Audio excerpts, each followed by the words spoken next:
Councillors, and welcome to our council meeting for the 20th of November. And I'll now hand over to Chris McLeod to open us up with a karakia. Thank you, Chris. Kia ora, Warren. Whakataka taho ki te uru, whakataka taho ki te tonga, kia makinakina ki uta, kia matatatara ki tai, e hi aka ana te atakura, he tio, he huka, he ho-hu, ti hei, mauri ora. Thank you very much, Chris. The first item on our agenda today is the swearing in of the Hamilton constituent member, Angela Strange. I'd like to call Angela Strange up here to the podium. Thank you.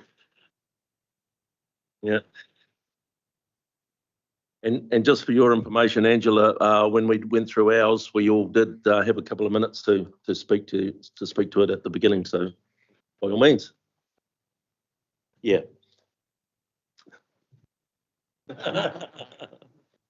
Yeah.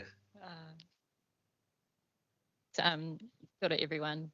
Reflecting that the other day we wrote our leaving speeches, Yeah. which seemed interesting. Doing that before I'd even done my speech for this trinium. Yeah, first of all, I'd just like to thank the voters who voted me in yet again for my third trinium here at Waikato Regional Council. Obviously, they think, doing a good job and have got lots to offer. Also like to thank my family, husband Jamie, who's here today, and our kids who, put up with all the politics at home and all the discussions. They are very, very well informed about how New Zealand works and the world. I'd just like to also congratulate all the councillors who have been re-elected and those newly elected as well. We're in interesting times, and it's important that we consider both the financial pressures of right now with the future reality of what the Waikato could look like. An increased population, an ageing population as well. It's important that we have long-term thinking and solutions. I'm looking forward to bringing my experience, my skills, and my knowledge to the table in the next 3 years. In my leaving speech the other day, I said, I want to continue being known for how I work constructively with others for the benefit of the whole region. Thank you. Straight on. Yep.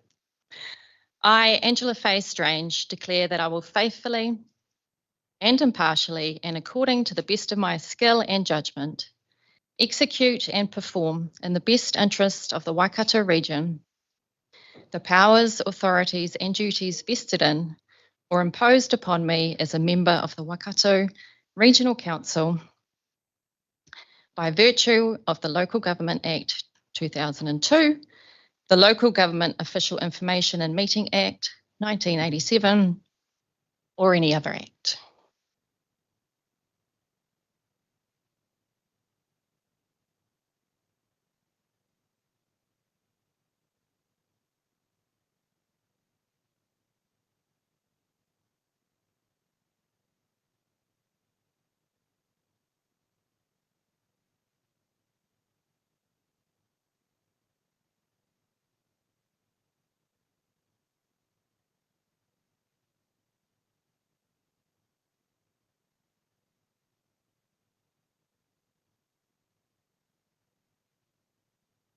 Thank you, Angela, and great to see you sworn in and rejoining the council again with all the knowledge and experience you bring. Next up, apologies, and we'll just change that to policy because I do see Tipper is online, and I understand the event she's at, I think, is the World Indigenous Peoples meetings that are going on up in Auckland. But morning, Tipper. I think you're muted potentially. The Chair, and my apologies. This event hasn't been in New Zealand for 20 years, so I do seek the leave of council to be here, but I can support for the next hour. Thank you. Thank you, Mr. Chair. Kia ora. Thank you. So no other apologies. We do have that early departure as Tipper just signalled. So if I can have a mover and a seconder. Thank you, Noel. Thank you, Ben. All those in favour?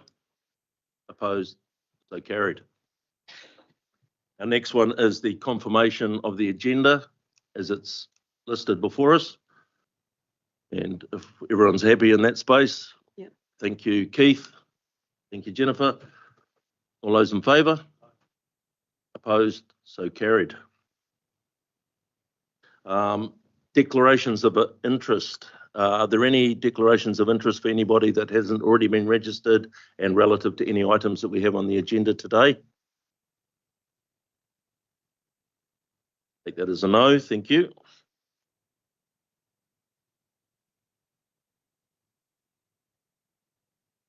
To say after making the comment yesterday, I record my interest in PC1 having been a submitter. No PC1 on the agenda today, but just so it's on record, I do believe it's on my declaration.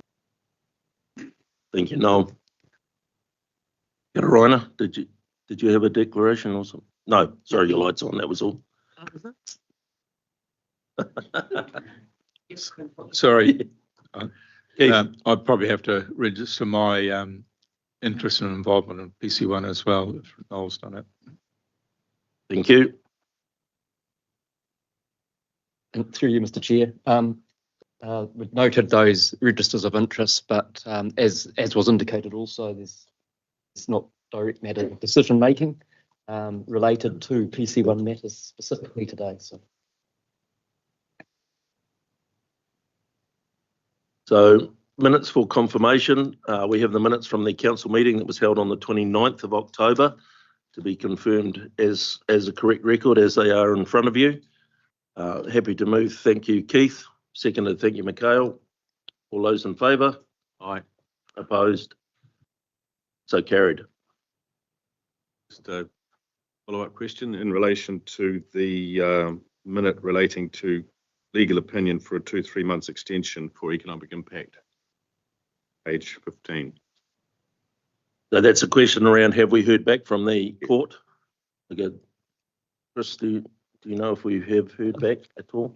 I'll refer to Tracy. I know that the minute of the meeting was included in the submission to the court. Tracy, have we heard anything back from the court regarding that matter or any of the matters? Through you, Mr. Chair, no, we haven't heard back from the court yet. We also filed another minute with them earlier in the week and have another reporting deadline of Monday. So I imagine they will give us a response to all three in time. As soon as we hear, we'll be sure to let councillors know.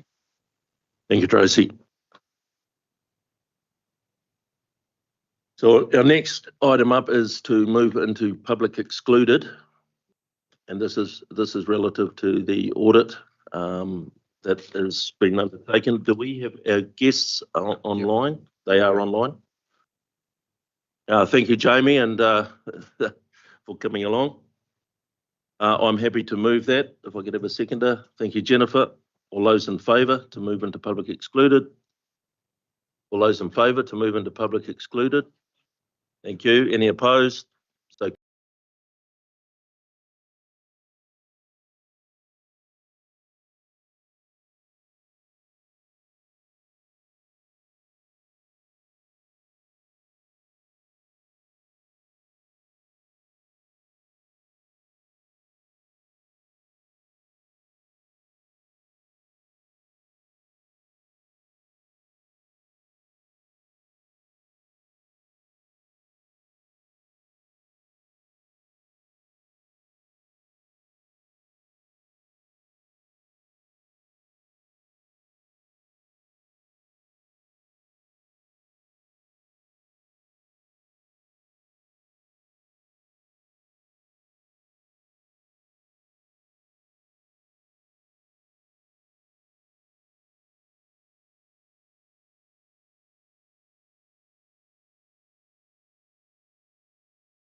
Please be back at 5 to 11. Thank you. Tipper, we're going to take 10 minutes.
So what we're doing now, we're actually going to change the agenda around slightly as we have the auditors here with us today. I'm going to bring up item 7.2 before we move to 7.1.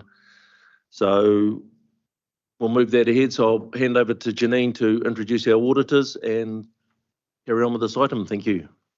Thank you, Mr. Chair. So a number of our returning councillors have probably met our audit team through particularly the former Risk and Assurance Committee. But we've got Leon Petersay, who's our audit director, and Jaimala Singh, who is our audit manager. So I think once I'll just talk very briefly to the report as included in the agenda, and then with the chair's leave, we'll invite some comment from our audit team. So overall, this is the presentation of Council's annual report for the 24-25 financial year. The substantive content that this report is based on has been approved by the previous council through both its Finance and Services Committee in terms of the financial performance results, as well as the achievement of our non-financial performance measures, as well as through the Risk and Assurance Committee in terms of key accounting estimates and judgments. Those results remain largely unchanged from what has previously been approved, with one exception, which is in relation to the fair value of Council's infrastructure assets. So while when we reported to the Risk and Assurance Committee in September that we believed that the movements in relation to those assets fell within the materiality thresholds for the audit, further review of those numbers has indicated that the total change in values through inflationary drivers since December 2022 to June 2025 resulted in an uplift in values of about 70 million. The materiality threshold sits at about 50 million. So in agreement with our auditors, we have booked into the annual report financial statements and our balance sheet the uplift in the depreciated replacement cost of those assets of a number in the order of $20 million. Other than that, all of the results remain unchanged and as previously reported. So our process today really is to hear from the audit team who have been through the review of the document. The resolutions there see the proposal from staff that you approve and adopt the annual report and the annual report summary, pending some minor changes, which we're still just working through, a few minor matters with the audit team, and then the authorisation of the signing of the letter of representation by the chair and chief executive, and a copy of that is also included in the agenda. Once that's done, the audit team will provide their audit opinion, which, as noted in the report, is unmodified or a clean opinion. So with that overview, I'll perhaps hand over to Leon just for a few words in terms of the process and outcome. Kia ora, Janine. Tēnā koutou katoa, Mr. Chair, councillors. Yeah, thank you. Good to meet you, most or some of you, for the first time. Seeing that this is only your second meeting, it's my first year on this audit as well. So it was an interesting journey. I'm not going to keep you along with the speech from me. I don't do speeches, but included in your pack is my audit report that I plan to issue. As Janine said, it's an unqualified opinion, meaning that we're comfortable that the financial statements and the statement of service performance fairly present Council's operations for the year ended 30 June to 2025. Then we've got an emphasis of matter in paragraph included in the audit report. The reason for that is we referred to the greenhouse gas measure. That's, well, it's in section 2 of your annual report. that doesn't mean we disagree with it. It only says there's a lot of uncertainty around it. If there's uncertainty, the auditors usually include an emphasis of matter paragraph. So as soon as we had a chance to review the audited, or it's already audited because we finished our audit, the adopted annual report and the representation letter signed by the chief exec and the chair of the council, will issue a final audit report, which will be exactly the same that's in your pack, except if there are small changes to page numbers, but that's about the only change I may expect. Chair. Thank you, Leon. We'll move to any questions from councillors. Chris. I'd like to move the adoption, Mr. Chair, but before then, I'd just like to ask Leon a question regarding the emphasis matter. Leon, if we were to instruct our staff to stop recording GHGs and stop reporting them, because there's obviously no need to report them, would we get an adverse audit opinion, or would you remove the emphasis matter? Good point. I haven't seen that before, Councillor. Thank you. I've been on the receiving part of being first a few times, so I suspect there will not be any. No, there won't be any impact. We can't give you an adverse opinion if you, as a council, decide to remove it. But then, obviously, there won't be emphasis of the matter because there's nothing I can emphasise. Well, that's what I was thinking. We take the problem away. It makes the audit run much more smoothly. You don't have to do the work, and everybody's happy. So, well, I can assure you, we don't spend a lot of time on that, sir. I just wanted to make sure we weren't going to end up with an adverse opinion. Thank you. That's my question, Mr. Chair. Thank you, Chris. I do have a seconder in Jennifer. No other questions. And just from my side, just like to point out to the new councillors, there is a piece in there on the council controlled organisations that some of you may not have been familiar that were part of the organisation. So just raising that point for some of our new councillors. So I have a mover and a seconder to receive the report, basically to adopt the annual report pending any minor proofing, as Leon noted, and that the chair and the chief executive will sign the Audit New Zealand report and the annual report summary on behalf of the council. So I have a mover and a seconder. All those in favour? Opposed? So carried. Thank you, Leon. Thank you, Jay. Enjoy the rest of your day.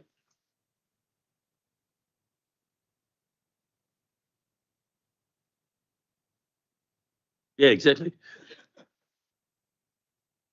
And in part of it, my signature's upside down. So I don't know.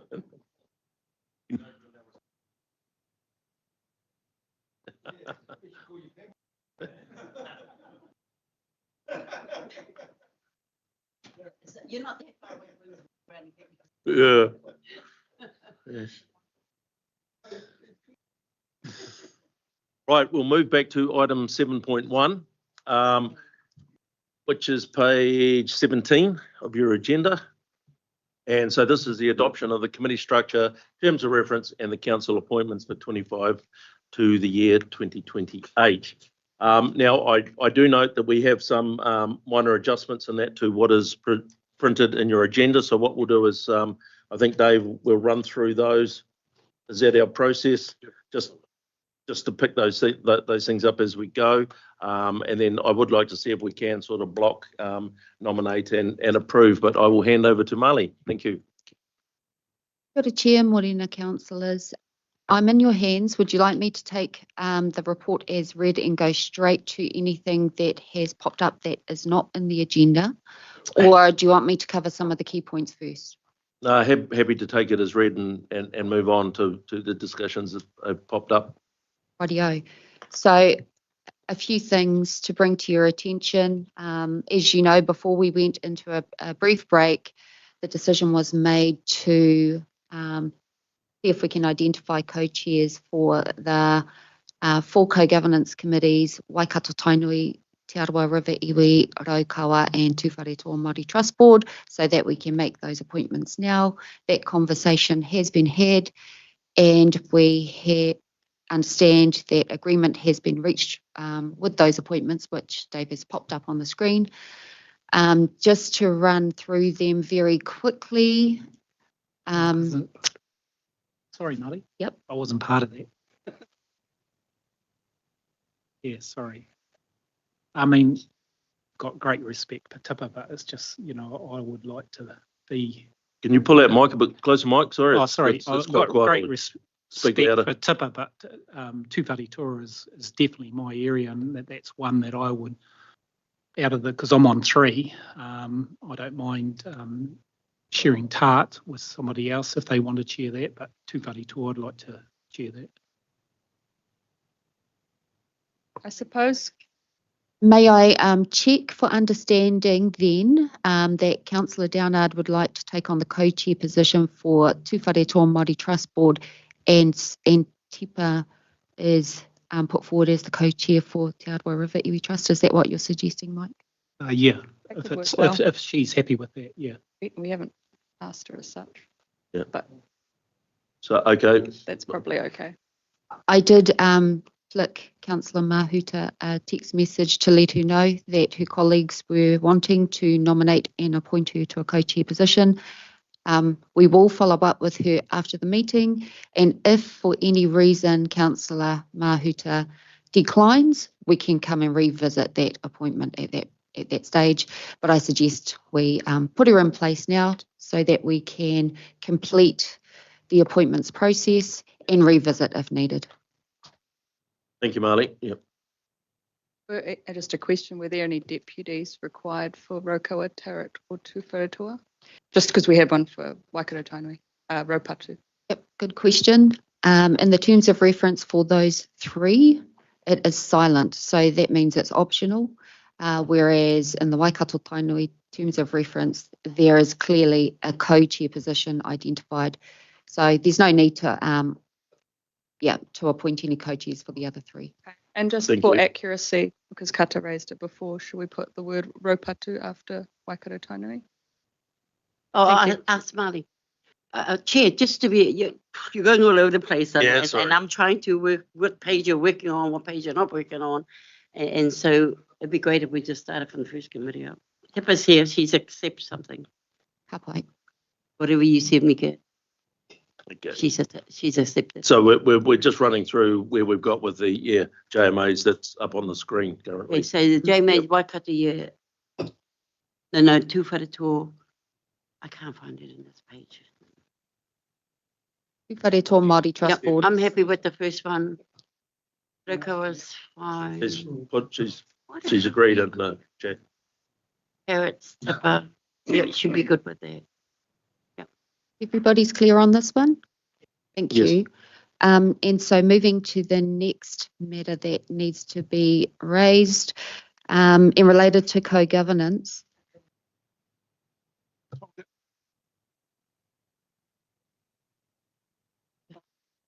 Optics of it, but it's not a committee, it's a working party, so it's And that's what it states.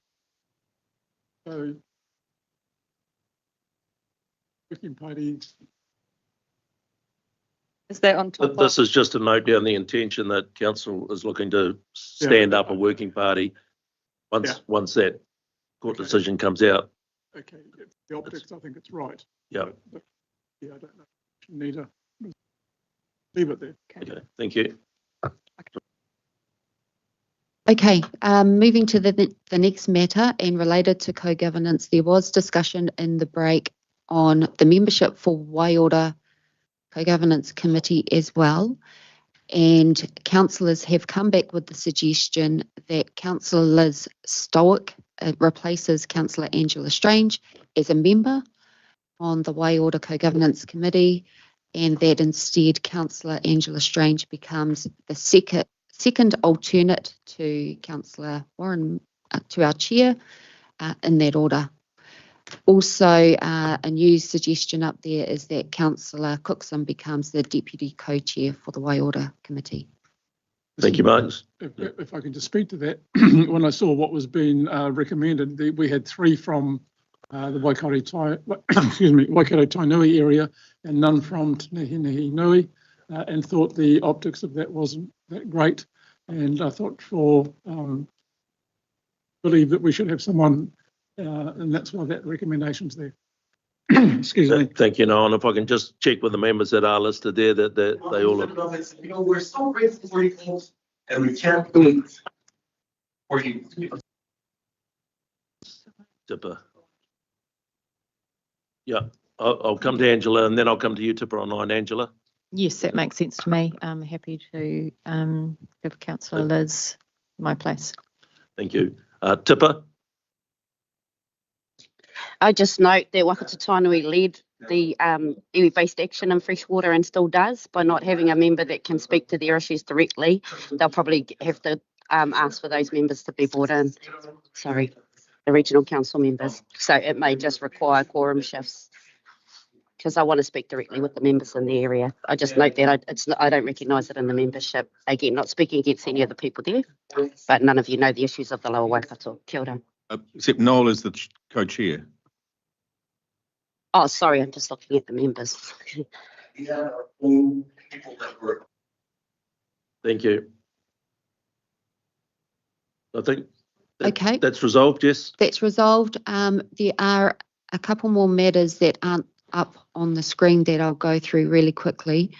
And they're just things that we've picked up when we've gone into the detail of the terms of reference and the appointments. You'll appreciate it's a really big document, and so alignment between the two documents is often really tricky to achieve.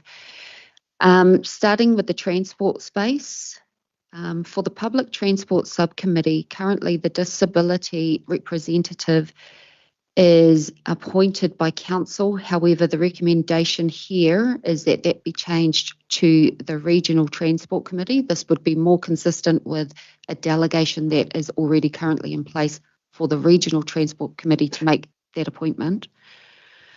In addition, it's also recommended that the appointment of the deputy chair to this committee is made by council rather than the Regional Transport Committee. This allows council to retain, the authority over who is put into that position, and also it guarantees that council can make sure there is alignment with other committees like Future Proof and other transport related committees. Also, still in the transport space, we need to make a correction to the appointment of the Deputy Chair of the Regional Transport Committee. This should be Councillor Angela Strange. Yep. 6A. That's up there, cool. And then, yep. And so if everyone's clear on the transport stuff, I'll just move on to one other matter. Angela? Yeah. Yeah, I'm just looking at the internal WRC committee. Is that anywhere on here with the amendments, or? So I'm not sure if Marley is aware of that, potentially, of some of the conversation that went round, but when I originally sought numbers for our WRC Transport Committee, I asked if it was wanting to be a committee of the whole. Now, I did note at the time that there were 4 members that, one apology, but there were 3 other members that indicated they didn't want to be part of that committee. There's been some discussion around the table about that being a committee of the whole, and the thinking behind that is that everybody then is across transport. I do think it's a reasonably good idea, being the fact that even with our strategy session, a number of councillors wanted to have a say around transport. So I would recommend that is the way we go. And just interested to hear from anyone that thinks that we shouldn't do that rather than that we should potentially. Yeah. Okay. So I think we will we'll move that to a committee of the whole when we. Yep. Yep. Thank you, and thanks, Dave, for inserting that into the proposed resolution up on the screen. Just lastly, and moving to the Regional Growth and Resilience Committee, in terms of the list of things that I wanted to raise with you today, it is now proposed that we insert a clause that allows this committee to make recommendations to strategy and policy on any emerging economic or resilience issues. Now, I believe this has already been discussed by relevant councillors, and so this is just the opportunity to confirm that within our governance structure. Yeah, and again, thank you. It was there originally, and I think it disappeared somewhere along the line in our process and talks. But again, it means that it is reporting back up into a committee of the whole, being Stratton Poll, which makes that follow up a lot easier for the total oversight of the council. Thank you. That's the conclusion of the amendments that I had listed. Now over to you, Chair. So I think, Angela. Oh, just going back to, is it 5A, that council decides the deputy chair of that PT subcommittee? Yep. Yep. So we need to decide on that. Is that coming later or by? Yes, It would be appropriate to make that appointment now. yeah. I'd suggest for that to be the same as the Regional Transport Committee for continuity. So that the morning session on the Regional Transport Committee and the afternoon session on the Public Transport Subcommittee of it are flowing evenly.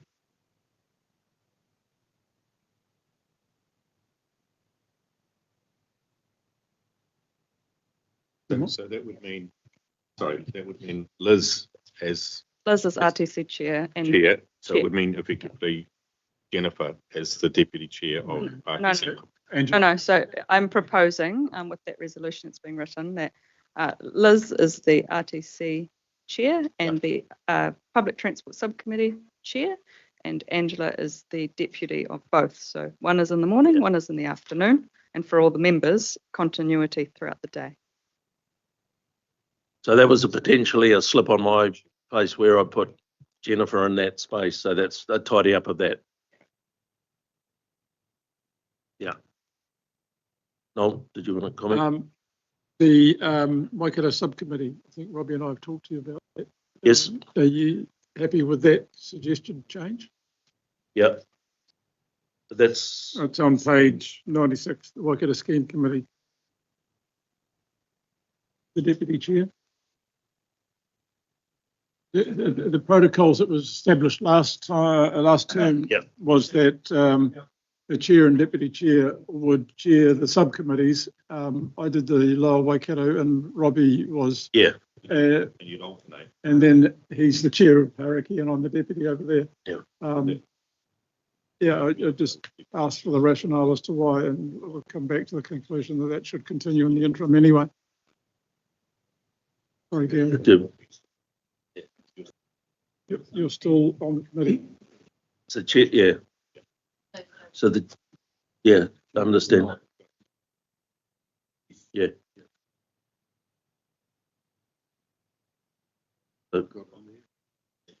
Yeah. Okay. Yeah. So we just, may I just check for clarity? We are appointing Councillor Cookson as the deputy chair for the Waikato Scheme Subcommittee. That's right. And he takes that position through the terms of reference with the chair and deputy chair of ICM. Yeah. Thank you. So it's captured up on the screen. It's mirroring what we did last time. Yeah.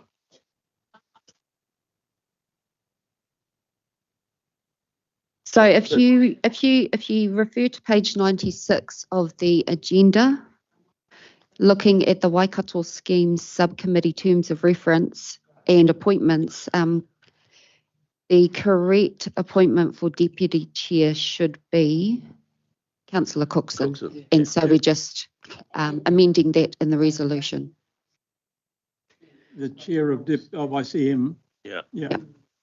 Yeah, so the rationale is that in previous terms, the approach taken has been that the chair and deputy chair hold these positions for the scheme subcommittees.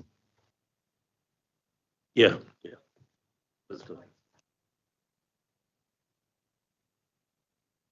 So I think that picks up all the changes and discussion that we've had around the table.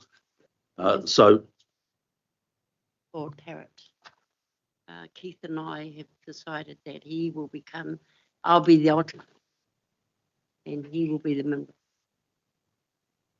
I okay? think Katarana decided that for me. See, that's why I need you over here. Because he's the scenario at the moment is we're trying to upskill our new people, and I think because he is part and parcel of Waiora, this particular JMA will be quite good for him to have some teeth into something for JMA. Yeah, as the alternate. Okay, thank you.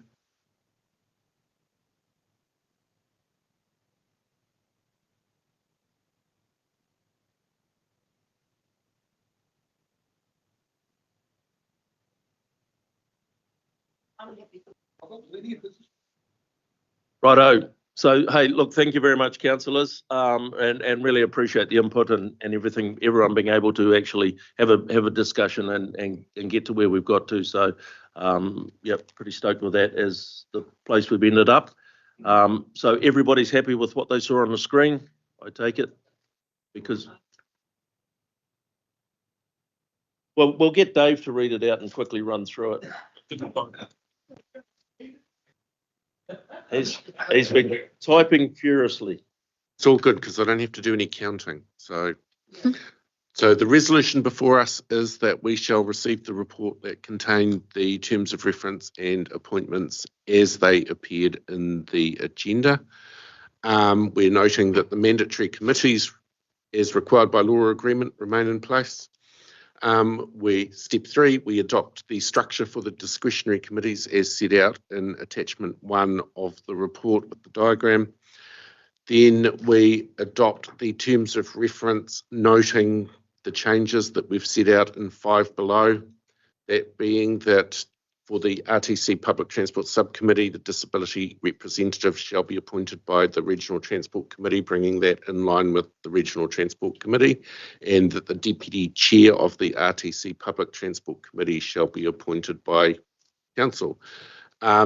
Regional Growth and Resilience, we have inserted one more power, section 3F, being making recommendations to the Strategy and Policy Committee in respect of emerging economic or resilience issues on matters relating to the committee's responsibilities. And we have made the WRC Transport Committee a committee of the whole containing all 14 members of this council. We have then moved on to the appointments. And we have said that the Deputy Chair of the Regional Transport Committee shall be Councillor Strange. The Deputy Chair of the RTC Public Transport Subcommittee shall also be Angela Strange.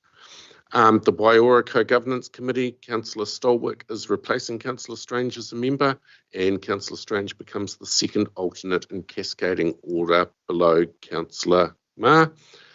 And Councillor Cookson shall be the Deputy Co-Chair of that committee.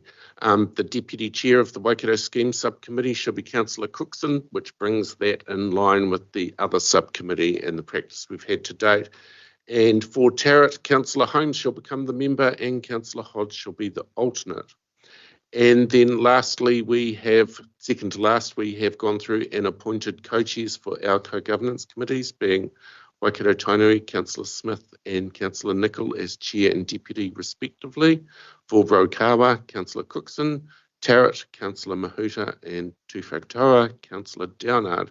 And very lastly, we have a note that on receipt of the Environment Court's decision on Plan Change 1, Council will establish a working party of councillors to understand the implications of that decision. Thank you very much, Robbie. Councillor Cookson, happy to move. Happy to second. Councillor Hughes, all those in favour? Opposed? So carried. Once again, thank you very much, councillors, for all your input in this process, and thank you, Marley, for bearing with us, getting everything sorted. Yes. Can I ask that we get a matrix or some sort with the committees, the members, like you have in here? Yeah. It would be great for all of us. We'll get that out to all councillors so you are 100% across everything. And just with the remuneration piece, Marley didn't touch on it, but that is something that we will pick up for the December meeting. So there'll be a paper come out prior, so we can have a look at some options, alternates in that space, and then that will be ratified in the December meeting. Right, our next item is item 7.3, which is our Regional Economic Development Strategy progress. That's on page 322 of your agenda. And we have Karen, Blair and Tarek joining us for this item. I'll hand over to you, Karen, and perhaps some introductions just so councillors are all across our Regional Economic Development #1 lead man. Thank you, Chair, and good morning, councillors. I'll just start with a few introductory remarks, particularly for our new councillors who haven't actually been on this interesting journey as we have worked to understand how does this council support regional economic development following the decision by our Economic Development Agency, Te Waka, to close. I'd like to introduce our new Regional Economic Development Lead, Tariq Ashraf. He has met the former council previously, but you certainly can have time with him, new councillors, because he has a lot to share with us outside of this, but he'll be talking to this. And of course, you know Blair Keenan, our Principal Economic Lead, Principal Economist. Just very briefly, thank you for establishing the new Regional Growth and Resilience Committee. It gives us governance oversight of a really important part of our work and gives prominence for the public to understand the role of the council and how we're contributing, and enables our stakeholders, business, iwi, and others to see how they can actually engage with this council and help shape the direction. Our direction is an approach called locally led and regionally connected. And this recognises that regional economic development is actually economic development at place, but understood at scale, and to identify those opportunities at scale and to support and work with others, because there is a lot happening in our region, and it is a really effective community of regional economic development. Individuals and entities, but there are still opportunities by bringing them together and identifying the opportunities at scale. And on that point, I shall hand over to Tariq and Blair. Right hand. So thank you, Karen, for that introduction. I was smiling because I was thinking to myself, I've been here for 3 or 4 months already. I'm not new anymore. But no, first introduction to some of you, so pleased to meet those of you who I haven't before. And thank you, councillors, for your commitment to this important work and your interest in wanting to hear about it. Wanting to get the progress that's happening. And we have been making good progress, as the report mentions. I propose that the report be taken as read.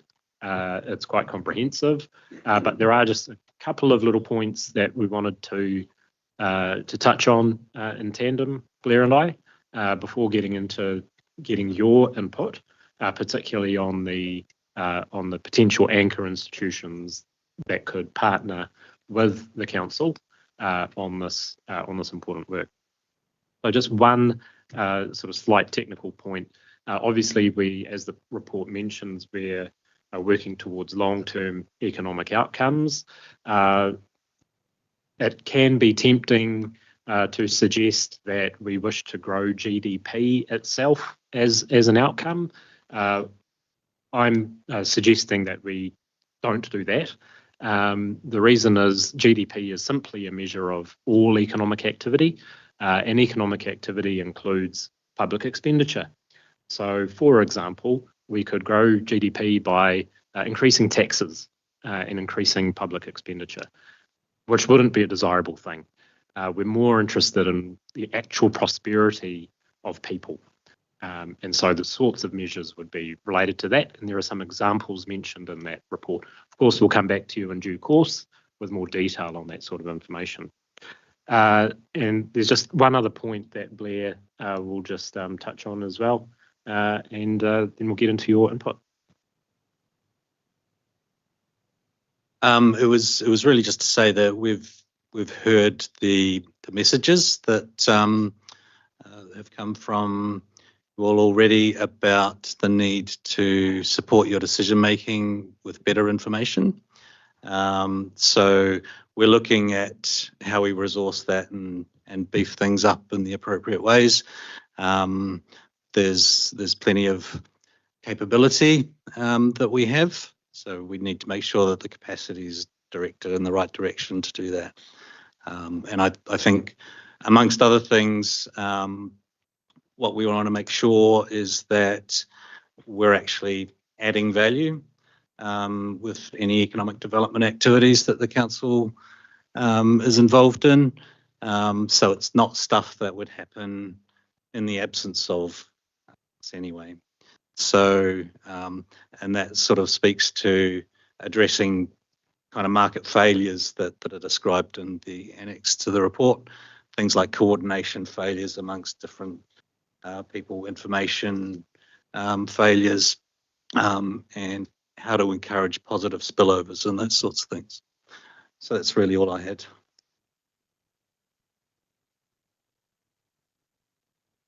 Would welcome any questions you may have, and then, as I say, input into potential anchor institutions. Thanks, Tariq. Chris. Yeah, thanks, Chairman. Tariq, I'm interested in your comment that you don't want to have GDP as a measure of economic performance of the Waikato. Can you explain that? You've said you want some touchy-feely measure.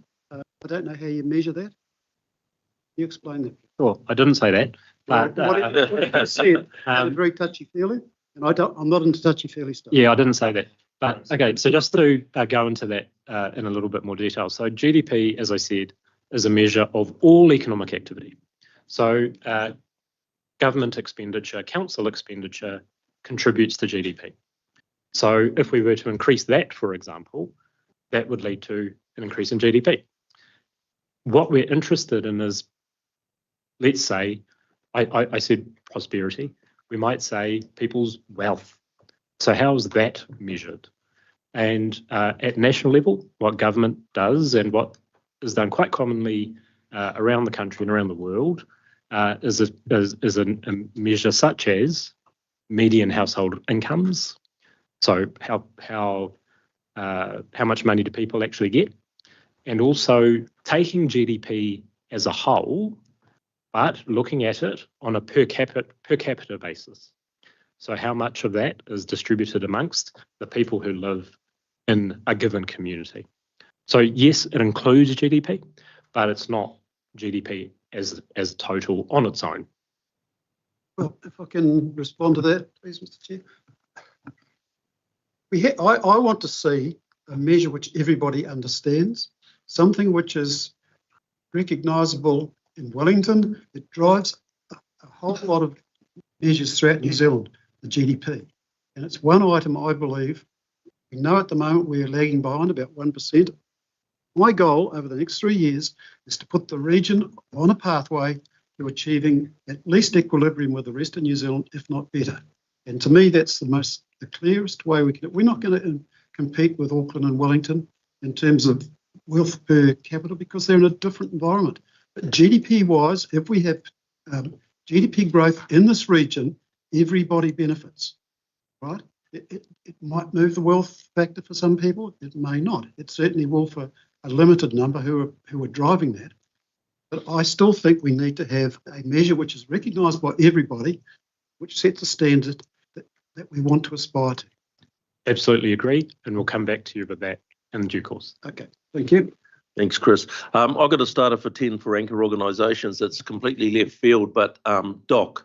And the reason I use DOC is that we've heard from Minister Potaka that he's keen to see tourist dollars and that sort of thing being paid to actually, benefit from our environment in that space. And we've obviously got the visitor levy too, which I know has been tied up for this first year, but it'd be something I would like to see that potentially could come into our region and actually work in our favour in that space. So that's one from me. Ben. Yeah, two from me. One would be settlement centre in relation to migrant communities, because they obviously have networks there, and also don't ignore the Pacifica groupings, particularly with Rachel on Hamilton City. And my question was in relation to the TAs, because I know Chris is looking at us improving the GDP. In actual fact, that actually work happens at the TA level much more than us. We might map it, but we may not be the ones who can actually drive it. What feedback have you had so far from the TAs, their economic development managers, and what are you hearing? We meet regularly. I was grateful that once I joined, there had been a forum established approximately 18 months ago. So we're meeting monthly, talking in between times as well. They were asking for an update on this work just yesterday when we met. So they're on standby, wanting to know what the process is, wanting a detailed discussion at their next meeting, so they can look at how they can get involved. So absolutely looking to take a complementary approach to recognising what is most effectively done at regional scale and by regional council, and what's most effectively done by others, e.g. those councils as well. And when do you anticipate the strategy will be completed? By the middle of next year. So a few months. Yep. And how will you sell this to central government? Or how will you ask us to sell it to central government? And who else in regions is doing economic development strategies? So the report refers to two examples from similarly or even larger regions. It is quite a common tool. The focus of government attention recently has been more on investment. What we've found actually is that whether it's the regional and city deals or other tools that the government might be using, is that you actually need a strategy in order to be able to identify what it is that you're seeking from government. So we would certainly be doing something that is done commonly around the country in terms of taking a strategic approach. And we would certainly be wanting to partner with the government. So when it's at a political level, we would be looking to do that through you as councillors. But in terms of officials, absolutely engaging regularly. And again, they're looking for an update from us pretty soon in terms of the officials who are working in the region. And so presumably this will also help with future regional and city deals. That's because we're a second cab off the rank, aren't we? Yeah. Yes, amongst other things. Yeah. Comment on regional city deals. Yeah, if I could just comment on the regional city deals and things that Tadek's just talked about. So this is a matter that the Waikato Mayoral Forum, the total leadership of the Waikato region will have a strong interest in.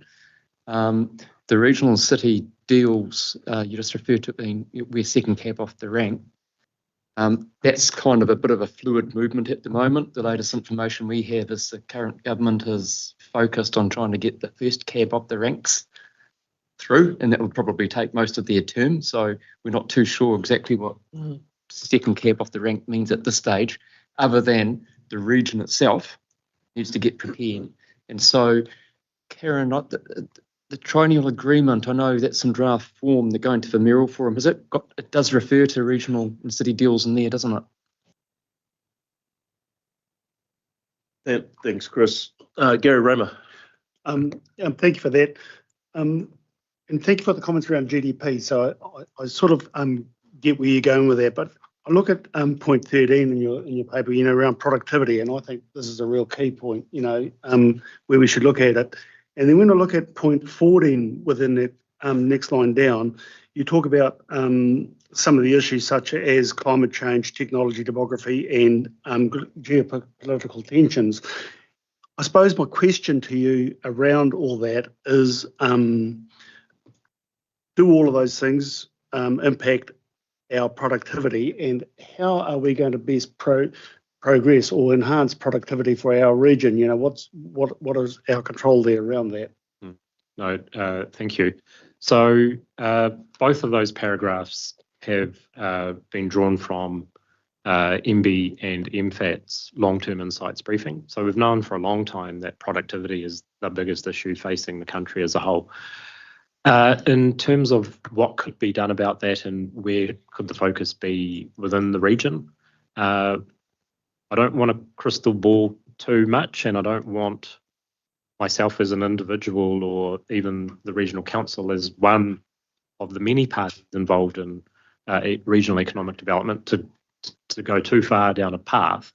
But essentially what we're talking about with productivity, and I'll defer to my learned colleague to correct me if I'm wrong, is essentially how do we get more economic activity per hour worked in terms of how much return do we get from the effort that we put in. There are some general ways that can be done at a national scale, but we're just one part of the national economy. We're not an island in that sense. We've got important activities that we input into New Zealand's economy as a whole. So it could be, for example, with our important primary industries, how do we take the lead from those industries themselves about how we can, for example, look at the application of technology, how we can look at reducing the cost of inputs, in ways that, as Councillor Hughes mentioned, talk about things in a way that they understand. How do we look at things that improve profitability? How do we look at things that improve efficiency? And then what's the role of the council and others in potentially contributing to that?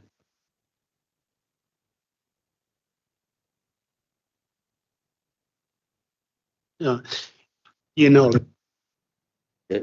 Jen. Oh, thank you. Thank you, Tariq and Blair and Karen.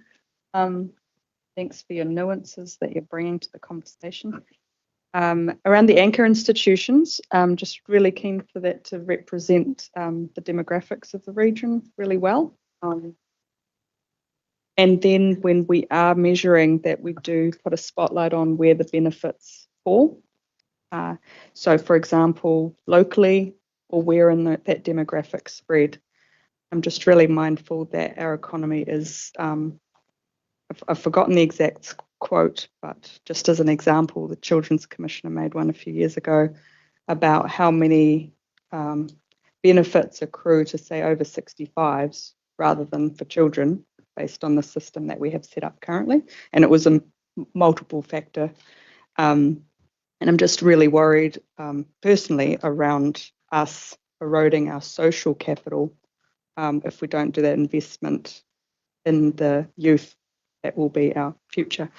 Yeah, and in regards to the strategy, just really keen to see some kind of mention of what limits we work within so that there's a good, clear scope. Thank you. Thanks, Jen. Mikhail. Yeah, mine's just with the iwi and how much partnership we're doing with them. You know, we looked at their economy the other day, you know, 165 billion by 2040. And they're investing a lot into tourism operations, and energy is another big one that they are. So I hope we're partnering in with them, gathering as much information and putting that forward. Certainly. Would you, in response to the input that we're seeking, recommend that we partner with them as potential anchor institutions as well? Yeah, I'd like to see it because they are a big footprint, especially in our area. But also, just getting back to Chris, I'm a real outcomes kind of person. I wouldn't mind seeing something, you know, like every year of exactly where we're at and where we've come from, you know, from the beginning. You know, we went through nothing against Te Waka or anything like that, but I want to see outcomes, you know, every year. And then, you know, I can say at the end of the 3 years, this is what's happening. Because there are some good things that are happening in our region, and there's also some bad things that are happening. You know, forestry is declining, you know, mills closing down and stuff like that affects. So Thanks, Yeah, Mikhail, PC1. and just for a real bugbear with me, that relative to the previous Economic Development Agency was a lot of shiny brochures, but not a lot of deliverables. So just take that note on board. Angela. Yeah, thank you. Yeah, thank you, Karen, for your opening statements. I really like the locally led, regionally connected. I think that's really important. Just to pick up on Gary's points around productivity. Yeah, just and the real importance of, efficient transport corridors as well, linking people to jobs, education and healthcare as well. I note on the terms of reference for Regional Transport Committee, there's an advisory role for economic, so looking forward to your thoughts around that as well in the future. But yeah, just that productivity piece. We all know that being stuck in traffic, no one's doing anything if you're the sole occupant of your car and you're the one driving. So yeah, just really getting those economic benefits of, say, public transport links and what that can enable within productivity, use your travel time, etc. Cool, thank you. Thanks, Angela. Keith. Yep. So probably to the three of you, Tarek and Blair and Karen, I have to say I'm really excited about what you guys are putting yourself into. And at this stage, just an early question. You asked the question in your presentation and here, what significant bodies that we can suggest that you connect to, but I'm going to ask you the question back. Who have you in mind at this stage? Because I've got 1,000 ideas up there, but I just want to get a feel of where you're going at this stage. The report mentions a few types of entity. So we've covered one in terms of iwi. We could be looking at, for example, large industries or long-standing industries in the region, or even firms. So it's not to so businesses. It's not to say that an anchor institution necessarily has to be a whole sector. We can think of some examples that are pretty well associated with the regional identity, and that we can see that they're a large employer, that they are a business, and they're connected here. It could be that we look at at some of the larger or longer standing or regional education institutions. So some that have Waikato in the name, for example, and not found anywhere else. It could be, as Chairman Mayer said, a government agency that has a large presence here. So I'm hesitating to give you specific examples, but can do if you wish. Well, if you want to hesitate, can I ask Blair? I'd probably just back him up. I mean, if I started to think about it, because of that's the space that I work in, I'd be starting to think about different sectors, and you've probably got a couple of different types in my mind. So you've got ones that are well established, and that we can look to remain a foundation, but are probably not, your massively expanding industries. You can get sort of marginal improvements through improving productivity and those sorts of things. And I guess, in my head, I'm specifically thinking about agriculture sectors and those sorts of things in that context. And then you've got other things that are less well established, or there's a lot of potential for. I hesitate to jump into the ICT sort of space, but there may be potential in some of those areas as well. I was going to say, I mean, in the last meeting of the last term, we had a discussion about economic development and the process for the strategy. And one of the things that we mentioned at the time is that councillors do have a an important role and do have really strong networks in the region, including a business. And so that's why we really wanted to bring that question to you for your input, rather than us provide too much of a lead straight away. But yeah, the sort of things Blair has said certainly are relevant as well. Thanks, Tariq. And Keith, obviously this reports back into your committee. This is a major driver and piece in your committee. So I suggest you put Tariq's number on speed dial and his email, and I'm sure he's looking forward to every little piece of input they can get. Yeah, excellent. Angela. Yeah, thank you. Yeah, just looking at your list of potential people. Yeah, possibly fits into H, maybe O as well. But that's the energy trust organisations as well. So it's not quite energy infrastructure, but it's more that philanthropic, if you can say that, side of those energy providers, the likes of Well Trust within sort of the Hamilton, Waikato area, but there's also, Karen will be in the know about all the others throughout the whole region as well. So yeah, really important to keep those major funders. Yeah, so two things then, just if you could clarify, please. One is the philanthropic side. So would you include other regional scale philanthropic organisations in addition to the energy trusts? In that? I think so. The likes of Momentum would be huge. Yeah, that's, a really growing Trust Waikato, as you say. Yeah. But I think, those ones are really important to include in the conversations because they're long-standing. What about the generators themselves? Oh, yeah, I would assume that that's covered under H, but yeah. Robbie. Yeah, mine would be around statistically understanding where our growth is. Is our growth sustainable in the Waikato? Do we need that to come from those resources to come from outside the Waikato or not? Which mainly means people, I'd imagine that's what that comes down to.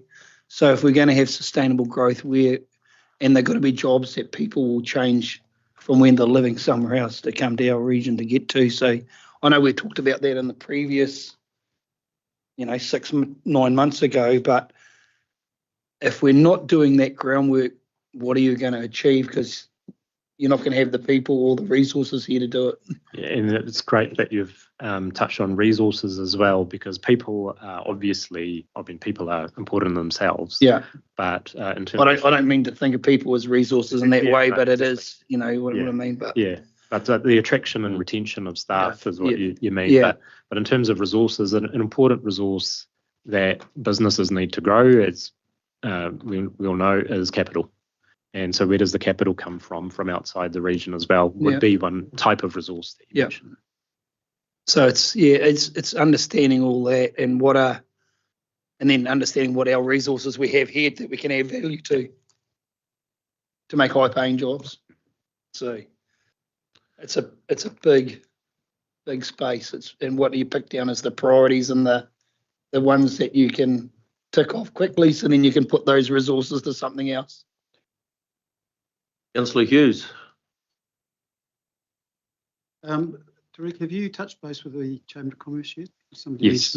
Okay. Yes. Good. Thanks. Would you wish to identify them as a potential anchor institution? Well, I understood they were working in this space. Kieran, did you mention that to me? Yes. So we know what they're doing, and we're not acting in competition. We're acting in a complementary role with them. Absolutely. Okay. Thanks.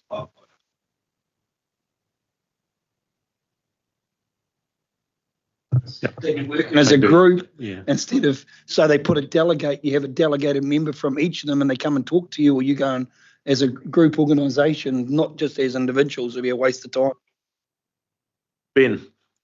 Oh yeah, I just picking up on Robbie's point, I assume that one of the things you'll be doing is mapping the current model of where we get our economic outputs from. Dairy is X, ICT is Y, those sorts of things, so that we've got a map.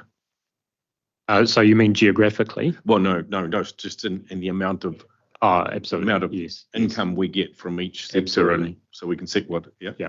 And I just note that ICT cluster was formed but now fell apart. But I presume you'll be talking to David Hallett at some stage, and Gallagher's and University on the ICT, because they did have a very strong cluster for a while. Yeah.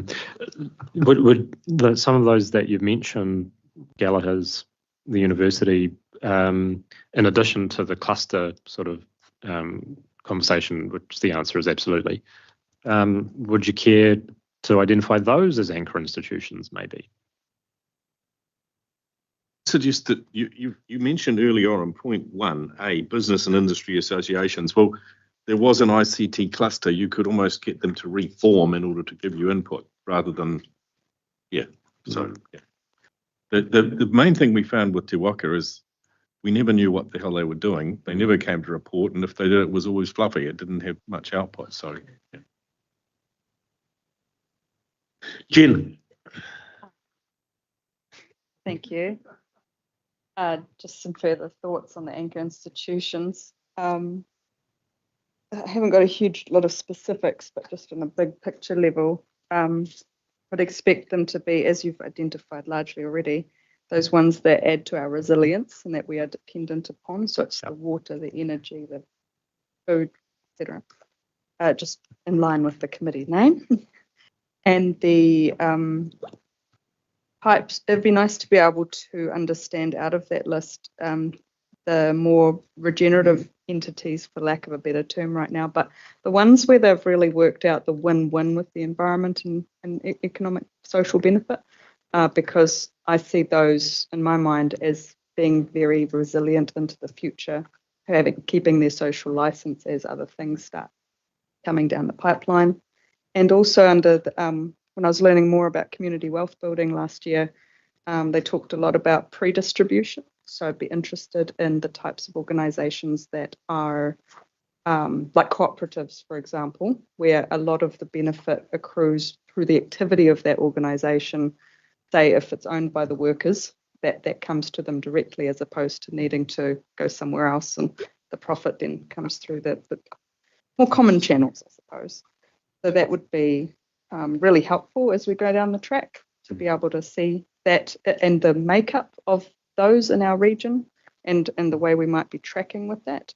And just a very last comment, because I imagine we're all big fans of keeping dollars in our own region, and there was quite a bit of discussion before the election by an organisation in Hamilton that talked about who, through our procurement, got contracts, and so I'm just giving a heads up that that might come up through one of the other committees even, but we're through our procurement, or we're through some of those anchor institutions' procurement, the money flows and which ones contribute most to our local economy, and it stays there kind of thing. So those are just interest points. I thought it might be helpful to mention them because it might come up in the committee later. No. I have a problem with this resolution, and it's not the first time I've had problems with the resolution. So let me just go to 3B. So it's that council notes staff will report to the committee. B, parties with proposed effective short-term initiatives for inclusion in the strategy. That's fine. And any potential requests for funding from the Regional Development Fund. So tell the committee about requests, but who's authorised to give the money away? And I thought that we'd cut that off. So can I have clarity around what's going on here? We stopped money being given away, and it was to be used basically to resurrect a regional development agency or similar. So telling me that someone would like some money means nothing to me. And does this committee have the responsibility for saying, hey, that's nice, and we'll give you some, or does that have to come to council? I don't understand. Solution to me. We can certainly clarify that. It is identified in the report, but an earlier resolution of council was that initiatives to advance regional economic development would be considered by council on a case-by-case basis to advance regional economic development. That's So, not what that says. well, Carolyn. that's It what I'm says- saying. We can Yes, increase yeah. the specificity of what that's saying. They have the ability to recommend. To recommend. Yeah, so can we tidy that up, please? I'm just being pedantic, but say what you actually mean. No, it's a good point. Thank you. The change means. Or whatever, but it just untidy. Sorry. So Dave was just muting a microphone issue we just had, but so around that 3B, some suggested wording for clarity.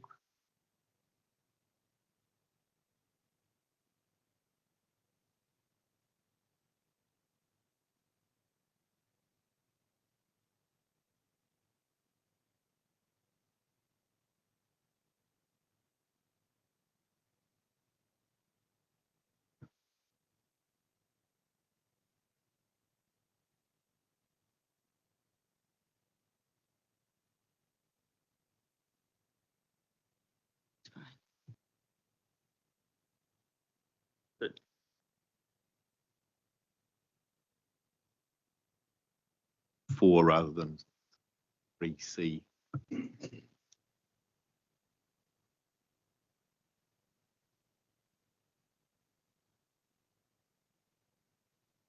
Yeah, well, 4 makes more sense because 3 is about the committee. Yeah.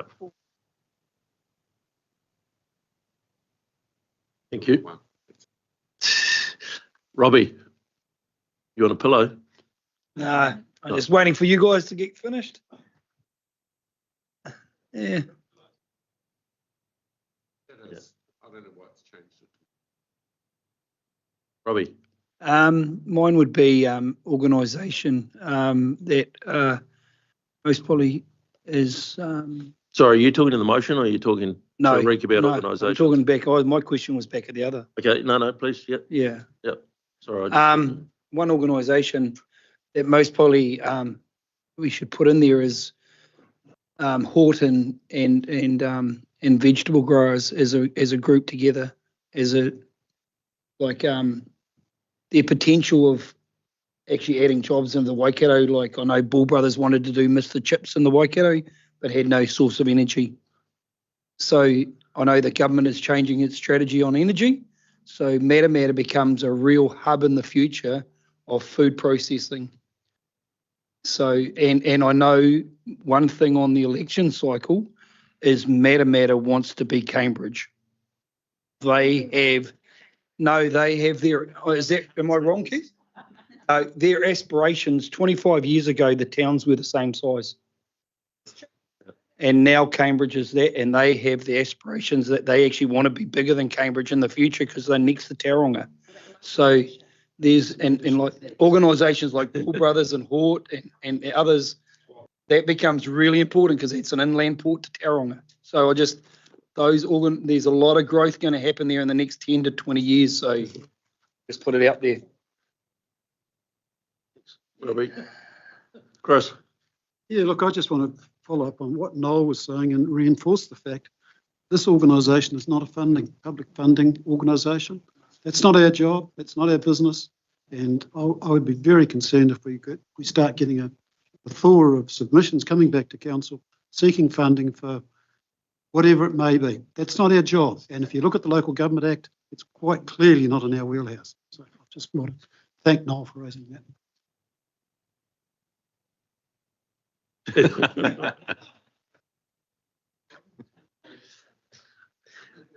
Right, keen to wind this up, but Ben.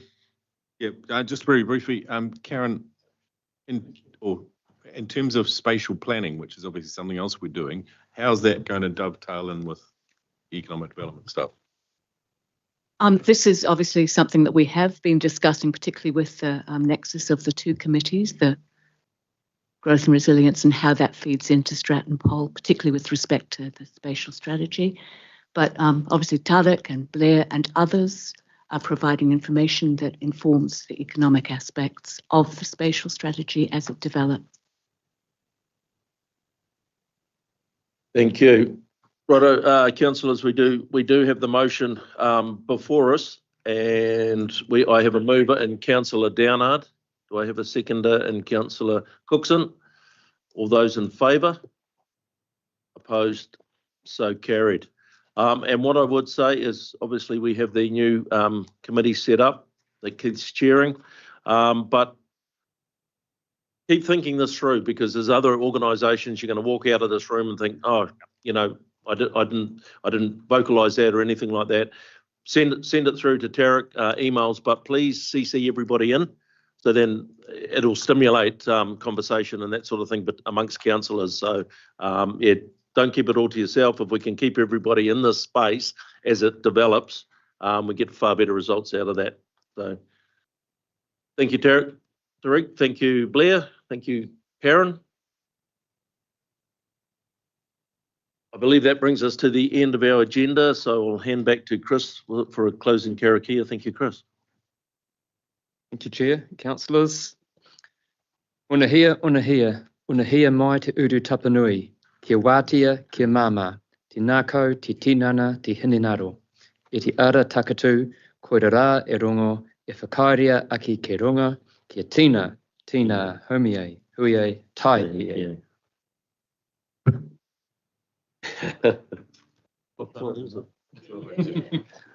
Thank you, councillors. So meeting closed at 12:07.